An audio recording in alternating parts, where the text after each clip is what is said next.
From the southeastern corner of western North Carolina, this is Folklore.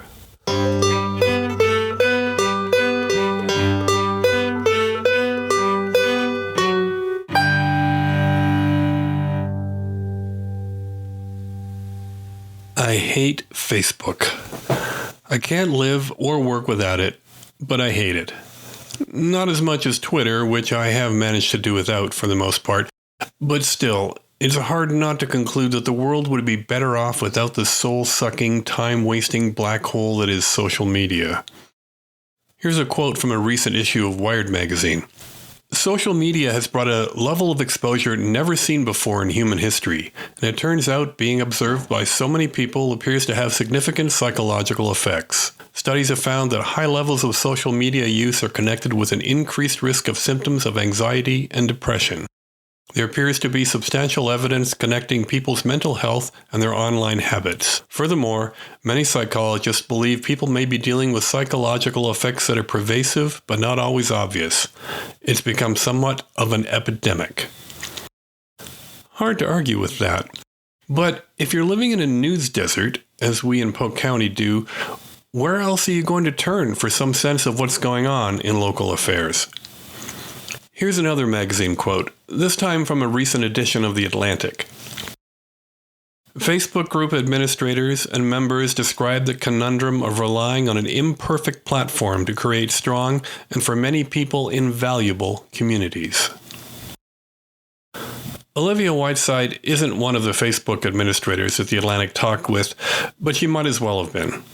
She's one of the main moderators of the Polk County Concerned Citizens Facebook group, which, last I checked, had 1,400 members, making it one of the main internet forums for discussion of local politics and community concerns.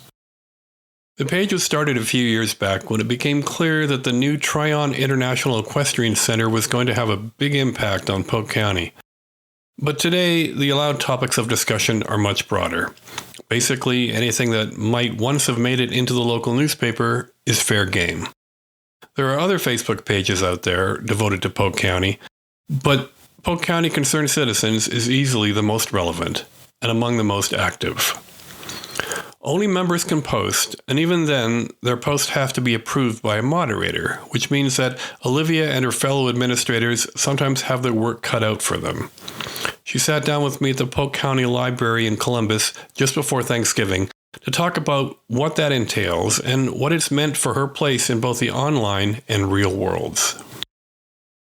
Olivia Whiteside, thanks so much for joining Folklore. Thank you for having me. This is one of the subjects that's closest to my own heart because Folklore was started in part because we don't really have a way for people to have a conversation in a public sense now that the local business news model is dead. And I suspect that has something to do with what you are doing as a moderator of a Facebook group. So can you tell me about how you came to be in the position you now are in? So I was actually born and raised right here in Polk County in St. Luke's Hospital.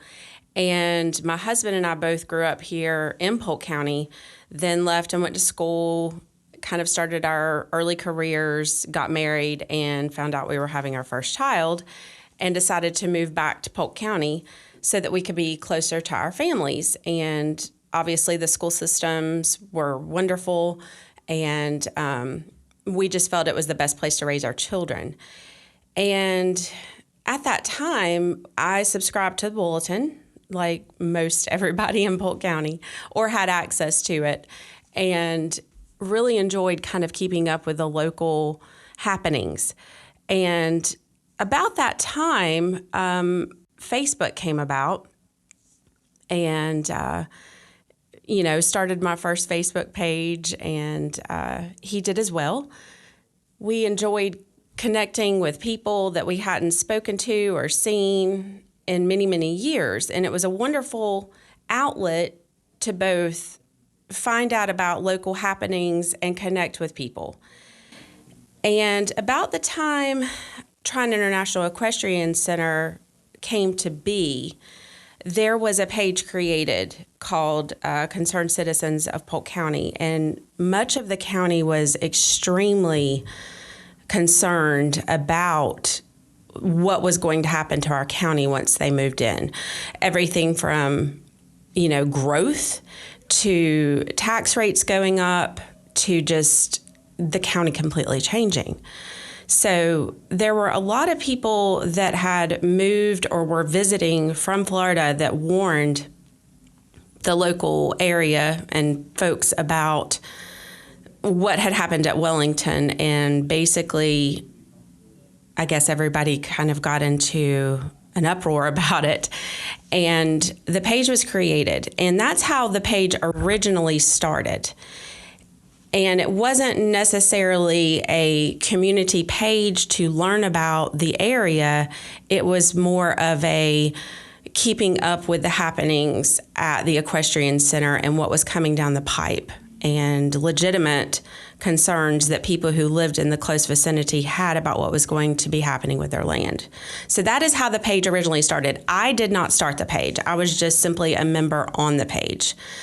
And eventually, the person that started the page, I guess, stepped back or came off as the moderator. And a gentleman somehow accidentally made himself the moderator and did a post about, hey, how do I not be the moderator of this page, the admin? And I replied to him because I actually adminned other small shop pages. So he actually asked me if I would be interested in doing it because he was getting ready to step off. And I didn't really want to do it, but I felt like the page was an important page to keep intact because there were so many community members on it.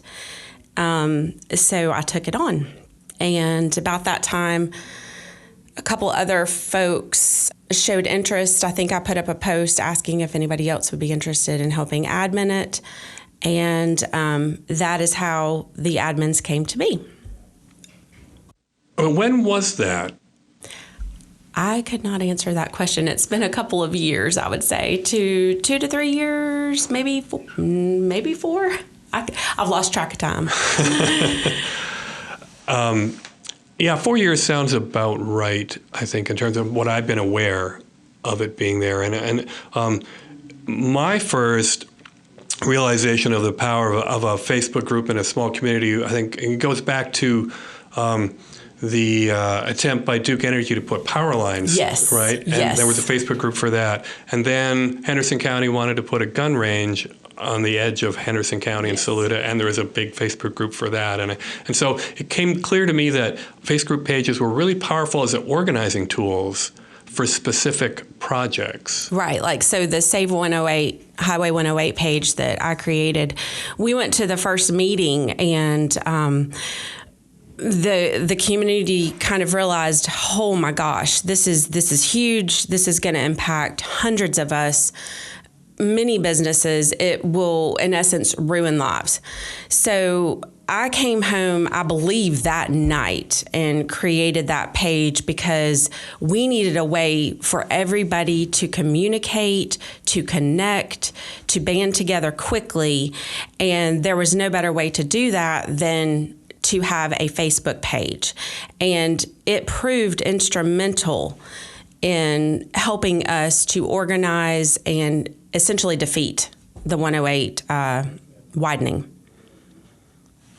Now, we've just gone through another widening project, community fuss. Yes.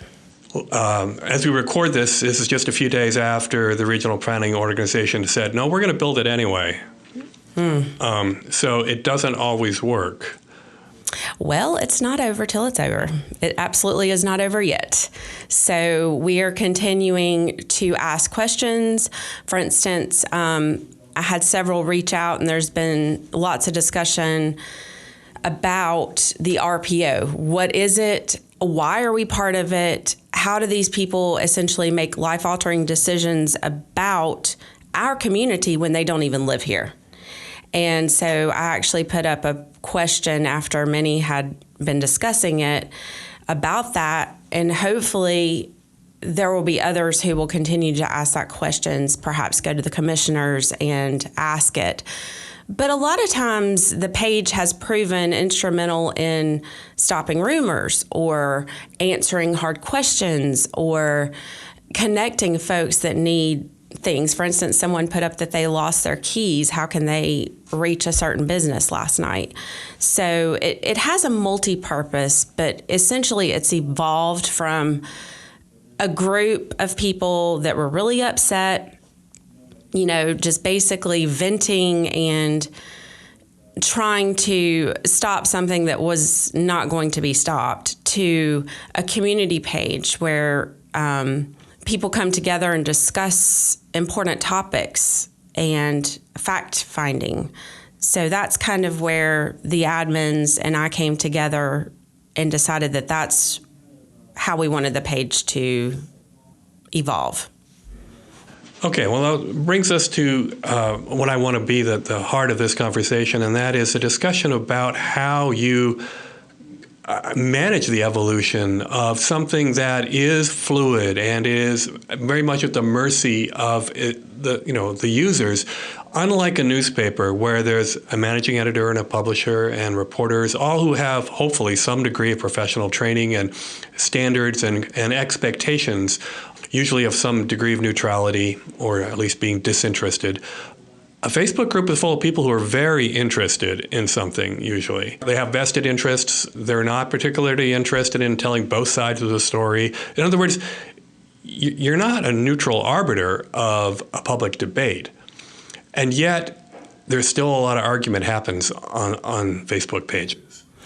We get ourselves into some very sticky situations sometimes because you do have very passionate, heated discussions and folks who are so-called keyboard warriors.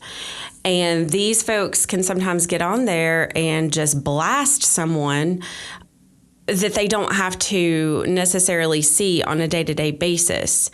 And they get behind the computer, they get behind the keyboard, and they just let it fly. And we find ourselves in a situation where you have to make a decision. Do we allow that post to stand, or do we delete the post? Or do we give them, some sort of polite warning?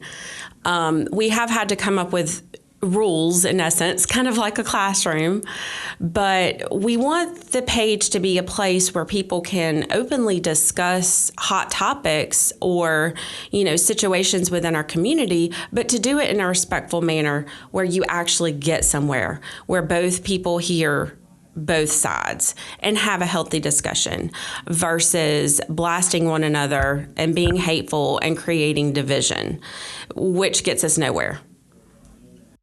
How much effort does it take for a moderator like yourself? I mean, this can be all-consuming. In a larger community, in a city of 1 million people, this can quickly become something that people want to try to monetize because there's no other way to devote the time because it's gobbling up all of their time. Right. We're too small to monetize anything. Folklore is not a commercial operation, because there's just not that many listeners, and there's not going to be that many users. We're talking about hundreds, not thousands or tens of thousands. So how do you manage your own time and the amount of energy that you put into it? Well, the first thing we did was we made the post so that we have to approve the post. So people will submit a post and we have to decide, okay, this is appropriate for the page or this isn't. For instance, we don't allow ads. We decided that, especially during election season, we were not going to allow posts that were promoting a certain candidate or bashing a certain candidate. So that quickly filtered out a lot of junk, so to speak. And then folks who got on there consistently and decided to be rude or stir up trouble, so to speak, they would get deleted from the page. And that has helped our time a lot. And some people have removed themselves from the page back when it was basically a venting page, or there was a lot more keyboard warrior bashing going on. So I would say over the past 2 years or so, the page has evolved and become more in the direction that we would like it to go, which is, community information, discussions about hot topics going on in the community, that sort of thing. How much influence did the experience with COVID and the school boards, which took over everybody's attention for at least 18 months, how much did that influence how your page has evolved and how you manage it? The school board discussions, they definitely required a lot of moderation at that point in time. And we do have a moderator that was on there who actually ran for school board. So she would have to take a step back so she wouldn't appear partial. And so I basically took on a lot of that. And it is also difficult because two of the moderators are actually employed by the school system. I serve as a sub, and another one, she also works for the school system. So we had to be very careful to not appear, partial one side or the other and allow the discussions. But we also were very adamant that our page was not going to be a platform to bash our school system. That was not going to happen. Well, it seems to me that when people are unhappy with their ability to contribute, in other words, if their posts get deleted, they might just go set up their own Facebook page, which they're entirely able to do. And that seems to have happened. Yes, and because of that, we got, two of us actually had lovely TikToks created about us. We were accused of many different things, and that's kind of a risk you take when you're a moderator of a page. Well, my next question was going to be, what has surprised you about this experience of, you're assuming the mantle of a community leader in a way, because you're moderating, you're trying to control a conversation and keep it civil, and keep it, reasonable. I think most people don't really know what to expect. Social media is still a relatively young thing. What expectations did you have, and what were you surprised about this whole process? I think it's been a wonderful way to meet people and get to know people better out in the community, because they recognize your name and then they put the name to a face. And it's been a great networking platform and tool to get to know a lot of people. I think that we're all human, and it surprised me that some people do take so many things extremely personally, and then, they'll delete themselves from the page, or they have presumptions about you or a group or other folks in the community that often are not true.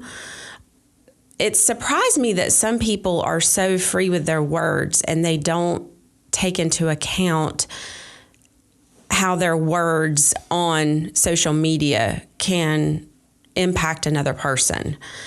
And I think in the time of COVID, especially when everybody was on lockdown and didn't have a whole lot of time to go out and be in the community, they chose that time to get on a platform and just sometimes wreak havoc.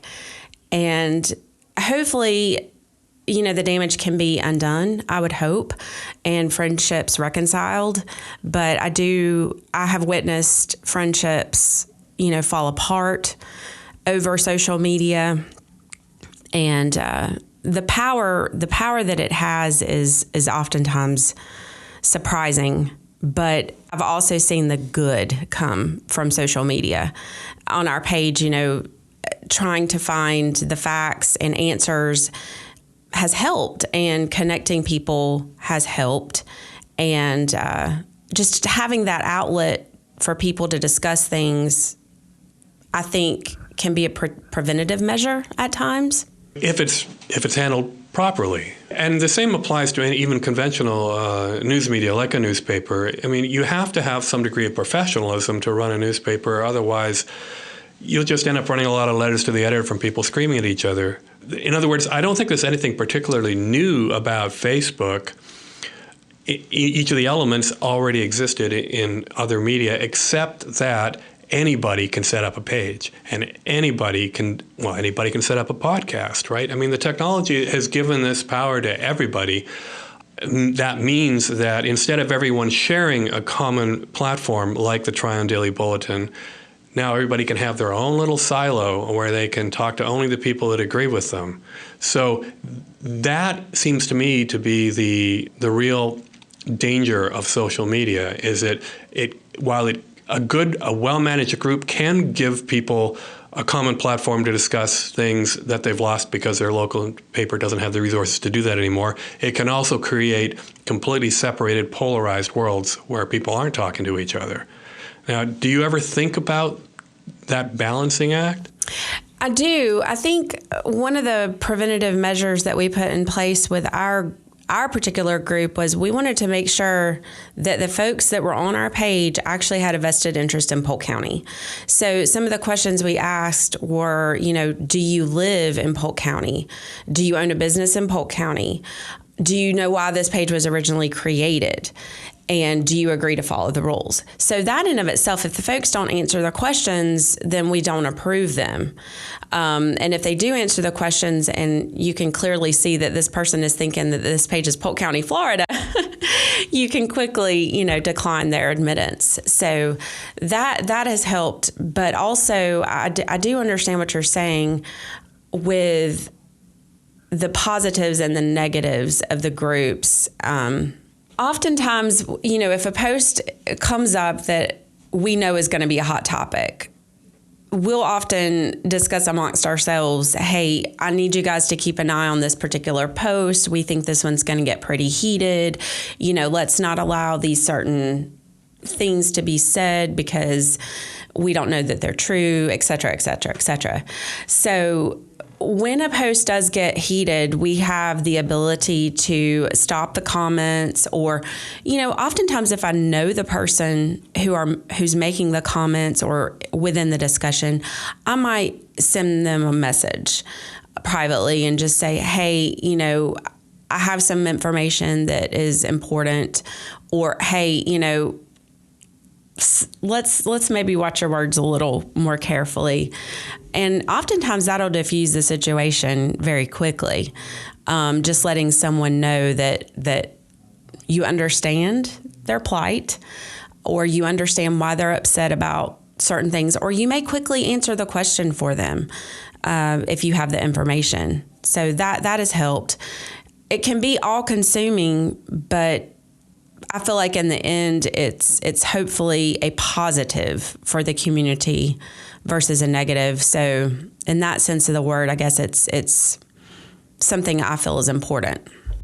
Well, I know my thoughts on that group were that when I first became aware of it and started following it, I joined it and I started reading it, it felt to me like there was a real attempt to come to grips with just how crazy this discussion can be in this county sometimes. Right. And it definitely has, matured is a good word. I mean, it's a more level-headed place to read comments than it used to be. That was the hope, for sure. Right. So congratulations on doing that. How much effort, how much time does it take for you? And it depends on the week. To be honest with you. The community has evolved in of itself. It used to be very much a community of families that had been here for years and years, generations and generations. And over the years, you've had folks from all over the world, in essence, move here.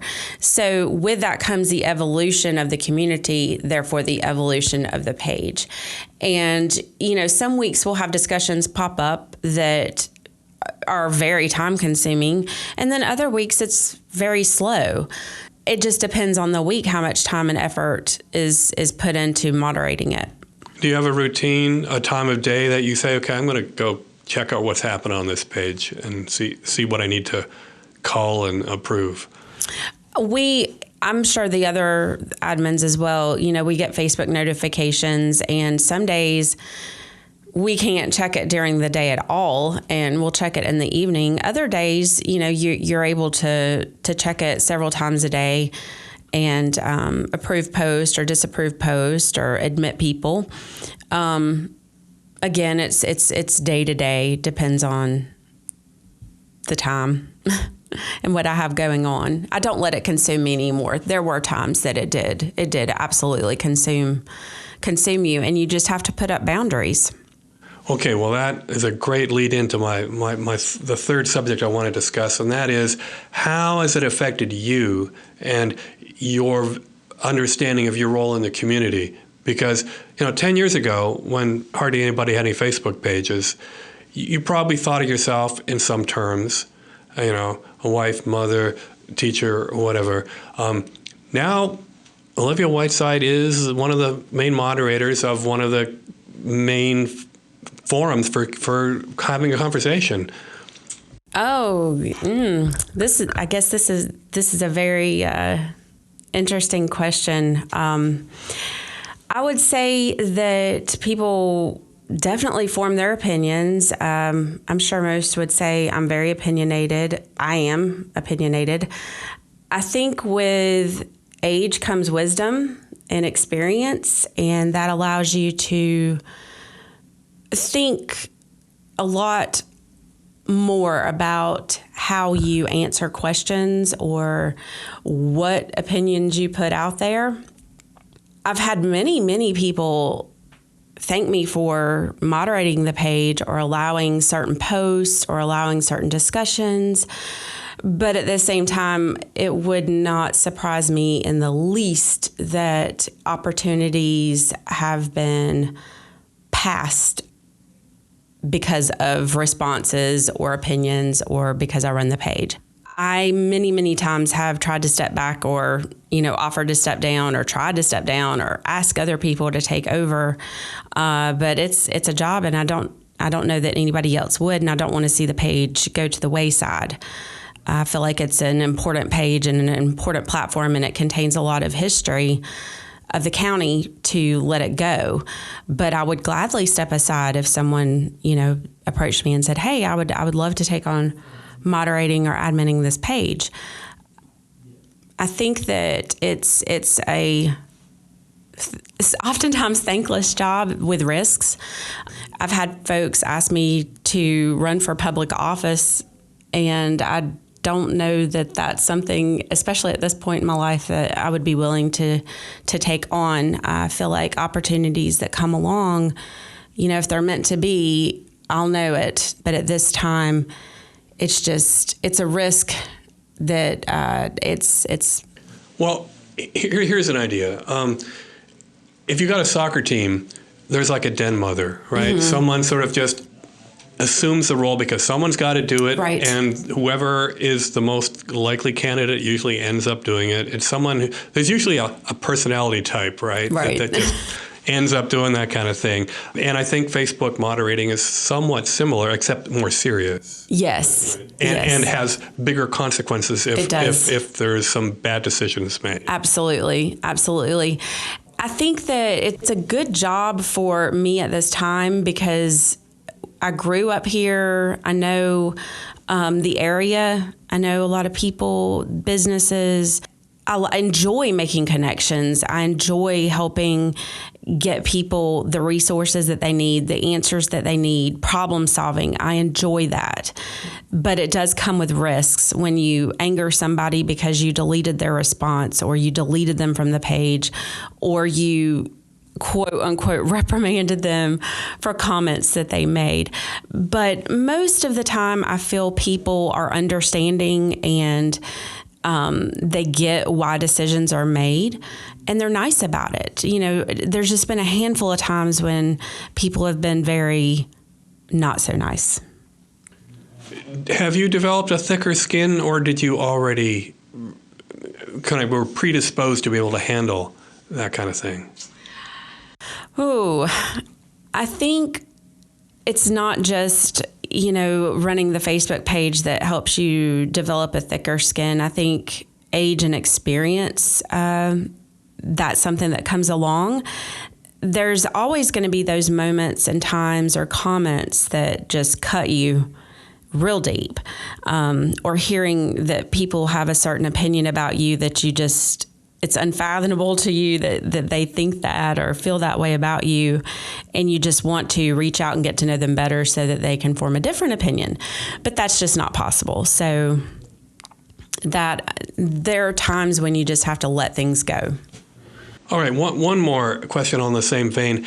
Have you changed your mind about any of the major issues because of the discussion that you were moderating? Or in other words, I didn't think of that. Holy smokes! In other words, did you come to a debate thinking, "Oh man, we've really got to worry about this," and then?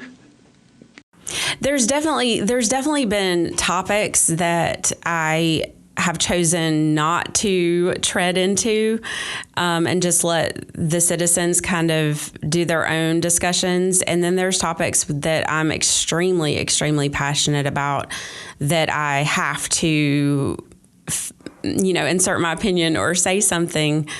I just can't help myself. But there's been learning moments along the way. I can't pull one out right this very moment, but there's definitely been times when someone has brought something up or discussed it, and I've reflected and thought about what they had to say and said to myself, that's an interesting way to put it, or I hadn't looked at it that way. And I think that is why the page is important, because if I'm able to, as a moderator, look at a situation in a different way because someone has brought it to my attention via their opinion, surely to goodness others do the same. Obviously, we're not talking names here, but does anyone come to mind of someone who has told you, "Hey, I really didn't understand something until I saw this discussion on Facebook, and it kind of opened my mind"? Absolutely. That's happened several times over the year, many times. And, you do have people reach out to you that are, important community leaders who ask you for, certain information that for history or to look back upon. The Highway 108 situation, the page and the leaders and the folks that came together there, that has been integral in helping the Highway 9 folks band together and lead their battle, so to speak. So, connections in history, helping future connections. And what about the community's understanding of the school board's role in managing our schools? Because, prior to COVID, no one paid attention to the school board. There was hardly ever any raises for school board because, they just basically said, we've got a good superintendent. If he or she tells us this is what we should do, we should probably do it. And there wasn't any controversy. Those days are gone. My sense is that a lot of people now understand things about how Polk schools are run that they didn't really understand before. And I'm hoping you can share some insight into the kind of dawning of understanding that might have happened, in part because of your page. I think the school board situation, it definitely branched out into many, many different pages on Facebook. And my father actually served on the school board for 10 years, and both sides, ironically, I think, my husband's side of the family and my side of the family, we've had teachers and principals, and I actually taught school as well. So personally, that struck a chord with me for certain. And we decided that we were not going to be a platform to bash the schools. However, we couldn't say, hey, we're not going to discuss this whatsoever, because we discuss all things in the community that are concerns to people. So I think that having that platform and allowing folks to discuss in a civil manner opened many eyes to the situations and how we could either come together as a community, or it could cause a lot of, breaks. Well, how about we talk about the recent elections? Because it's very interesting to me. There was so much vitriol aimed at the school board members, maybe not from as many people as we thought. But when the election happened, all the incumbents were reelected. I think that part of the reason that the school board was put in a situation they never should have been put in, wearing masks or not wearing masks wasn't something that the school board should have been put in the position to make the decision about. So when parents got upset about that, I think along with, national issues coming down the pipe, it became a platform for them to just kind of go with it. I won't speak really to who was elected or who wasn't elected and, that sort of thing. But I think it did bring up some issues that were important to parents and allowed some change. For instance, the books in the library, a lot of parents were not aware that there was a system to be able to request that their child not study a certain book or check out a certain book or topic. And because of discussions that were allowed on social media, they became aware of those, and thus some changes were made. As a former journalist, that's exactly the type of validation of your work that you kind of live for, right? Absolutely. Problem solving, allowing people to gain information they might not have had otherwise. If you don't, subscribe to the bulletin or, you don't have other resources, you can get on Facebook for free and oftentimes find good answers about local things and local events. It's been a great platform for people to network within the page, to get to know each other or learn about new restaurants or events that are happening in the community. And, that's what I love about it. Well, I think a lot of people feel that way. It's definitely one of the more go-to pages. It is. I think people sooner or later get kind of tired of little echo chambers. Eventually, they gravitate back to a place where they can feel part of a larger community. And that's why so many left. They felt like it was just a venting page or a place to bash, certain things. And the admins and I came together and we decided this is not what we want this page to be about. This is not, we don't want to be part of a platform that allows community division. We want this page to be a page that brings the community together, that problem solves, that finds answers. And hopefully that's what it will continue to be. And we hope that more people will utilize it in that manner.